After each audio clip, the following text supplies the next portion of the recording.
అవసరం ఉంటేనే టెస్టులు రాస్తా, వెయిట్స్ కౌంట్ చేస్తా. ఇక్కడ బయట చేసినవి కూడా నేను ఇక్కడ నుంచి ఏం ఆశించను, వాళ్ళకి డిస్కౌంట్ చేసి పంపిస్తా. ఓకే. బెడ్ ఛార్జెస్ ఏమైనా అడ్మిట్ అయితే వాళ్ళు ఎంత ఇస్తే అంత తీసుకుంటా.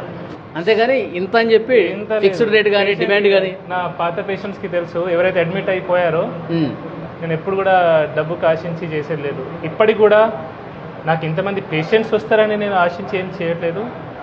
ఇది నా పని, ఇది నా కర్తవ్యం కాబట్టి కర్తవ్యం లాగానే చేస్తున్నాను. ఓకే సార్, వైరల్ అయినటువంటి ఆ వీడియోలో మీరు కన్నీళ్ళు పెట్టుకున్నారు. అంటే ఆ కన్నీళ్ళు పెట్టుకునేంత బాధ ఎందుకు కలిగింది మీకు? యాక్చువల్లీ ఇప్పుడు కూడా బాధనే ఉంది సార్. ఇప్పుడు ఎంతమంది అక్కడ బాధపడుతుంటే, ఆ రేకుల కింద ఇబ్బంది పడుతుంటే అది నాకు బాధనే. ఇది ఎవరో సంతోషిస్తారు కానీ నాకైతే సంతోషం, ఎటువంటి సంతోషం లేదు. నాకు బాధ తప్ప వేరేం లేదు. ఎందుకంటే అవసరం పడద్దు సార్. ఇప్పుడు ఇంతమంది ఆరోగ్య పరిస్థితులు సరిగ్గా లేవంటే మనం కొన్ని మార్పులు తెచ్చుకున్నా సరే సరిపోతుంది.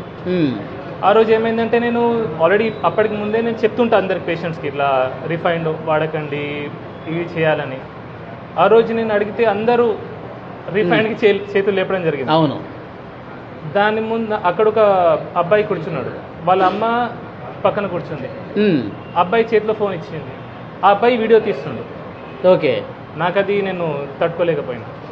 సో ఇట్లాంటివి జరిగితే అంటే ఎందుకు సార్, ఇప్పుడు మన ఉద్దేశం అయితే ఉందో అది నెరవేరకపోతే ఏం లాభం సార్? ఇప్పుడు కూడా బాధ అవుతుంది నాకు. ఎందుకంటే ఇప్పుడు నేను చిన్న డాక్టర్ని, నా దగ్గర పెద్ద ఫెసిలిటీస్ లేవు. అంటే ఇంత క్రౌడ్ని నేను ఎక్స్పెక్ట్ చేయలేదు. వాళ్ళందరూ ఇబ్బంది పడుతున్నారు.